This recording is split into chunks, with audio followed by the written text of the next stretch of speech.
So out of nowhere, Crunchyroll announced their latest Mobile Suit Gundam film, Cucuruz Doan's Island, will be releasing in UK cinemas this week. So over the coming days, I'm going to be watching through and reviewing and then ranking the entire original trilogy of the Mobile Suit Gundam films, and that means today we are starting with the very first one. But before I do get into my thoughts, I want to hear your thoughts on this film, so head on down to the comments section below and let me know. And while you're there, I'd really appreciate if you could leave a like on this video and subscribe if you're a fan of anime and Japanese gaming. If you like Gundam, we've got plenty of Gundam content coming for the rest of the year, whether it's talking about Cucuruz Doan's Island when it releases, this entire original trilogy, and I might even review some of the other films and like the other entries in the Universal Century timeline. And then of course we do have the brand new Gundam series, which from Mercury releasing in October, and I'm going to be talking about that weekly and expect plenty more videos because this is a franchise that as of late I've been really interested in, so I'm very excited to fully explore it and bring you guys along for the journey. So now let's dive into this film. So for those that don't know, the original Gundam series was actually a series, and then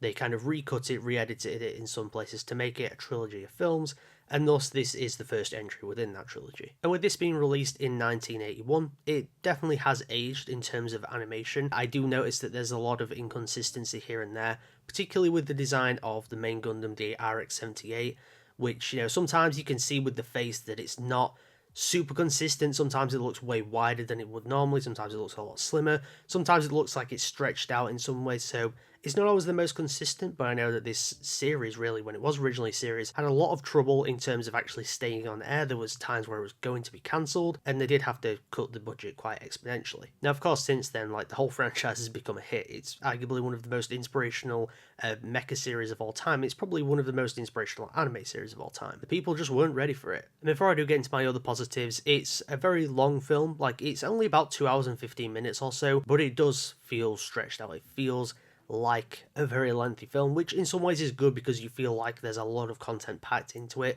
but there are times where it definitely drags and feels like, yeah, this probably would have worked better in an episodic format. But with that out of the way, we're basically diving into positives from here on out because I love this film. I think it's such a fantastic start to this franchise, to this story, and what I love most about it is that it feels really grounded and realistic. Its portrayal of war is truly something phenomenal, and it's the kind of thing you wouldn't really see in, like, I guess media that would be intended more for kids or intended more for a younger audience. Because you look at giant robots, it typically would be aimed at a younger audience because kids just like giant metal things for some reason. And I say that from experience because I grew up with the Transformers franchise, and for whatever reason, I just love seeing giant things go up against each other and destroying stuff. But really at its core, it's not about giant robots fighting each other. It's not really even about the action because there's not loads of action in the film. It's, you know, there's a decent amount of it, but it's really not the focus. The focus is on this haunting portrayal of war. The Earth Federation forces are severely lacking in manpower to even pilot these mobile suits, and thus you end up bringing regular civilians into the fray, where they don't necessarily want it, they're just thrown into this, and they are forced to fight, where maybe they don't want to, they don't even really know what they're fighting for, and that's where war really takes its toll. And you see that most of all through our protagonist Amuro Ray, and I gotta say, what a freaking incredible character. And we're only one film in, there's a trilogy, and then he goes, you know, onwards from that. There's gonna be so much content with this character that I cannot wait to see, but as it stands, I can already tell that he's gonna become one of my favourite characters in all of anime. For those that don't know, Neon Genesis Evangelion is my favourite anime series of all time, and I love it for many reasons, and one of which is actually Shinji Ikari. I think he is a really good character, but I definitely see the problems people have with him where he's whiny and all that kind of stuff. To me, Amuro Ray is just a better version of him because, yes, he's occasionally whiny, but it feels very earned and it's not constant. He's not constantly not wanting to get into the Gundam like Shinji is with the Eva. He has maybe one moment really in the film where he just won't do it. And there's like build up to that.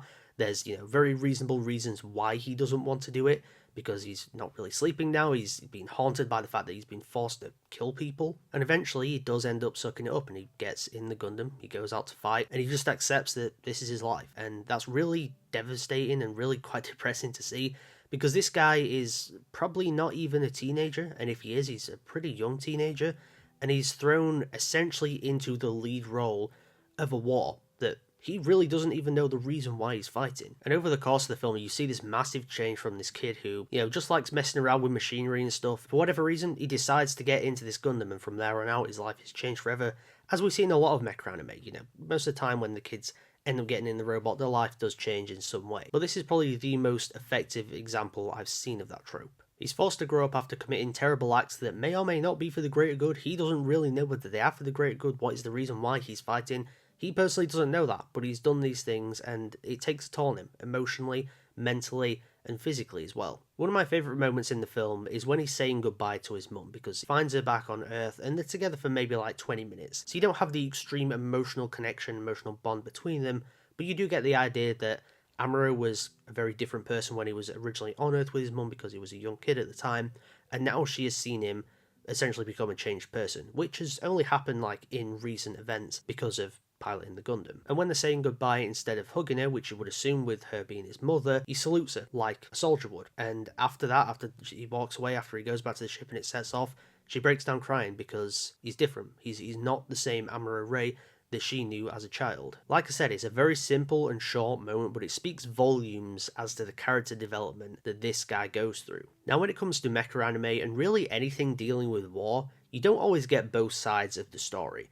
This film, it does that. You get, I won't say an equal amount of screen time with each side, but you get to learn more about Zeon, you get to learn a bit more about their motivation, and over the course of this trilogy, I'm sure we'll learn a little bit more. You get to see both the good and the bad of both these sides, particularly with the EFF, you do definitely see good and bad. You see that there are good people there, you see that maybe they're fighting for a good cause, but then you see like the bad side of things where, you know, people are being forced to fight even though they are very young. And even when White Base does make it to this military facility, they're not allowed to let off the civilians to stay there for whatever reason, even though, you know, in realistic circumstances, these people that aren't fighting, why would you then keep taking them into war? Like, logically, it doesn't make sense, but I guess that's just war for you. And also, the chain of command can sometimes be a bitch. Overall, I was very, very impressed by this film. Like I said, it's aged in some places and it's a little bit long, but it just delivers this fantastic start to a story about war, about the effects of war, about humanity, about the people involved in war.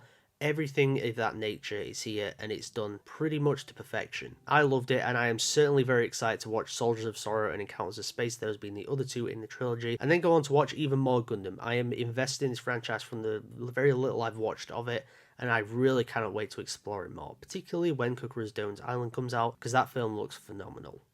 So with all that in mind, I'm going to give Mobile Suit Gundam 1 an A.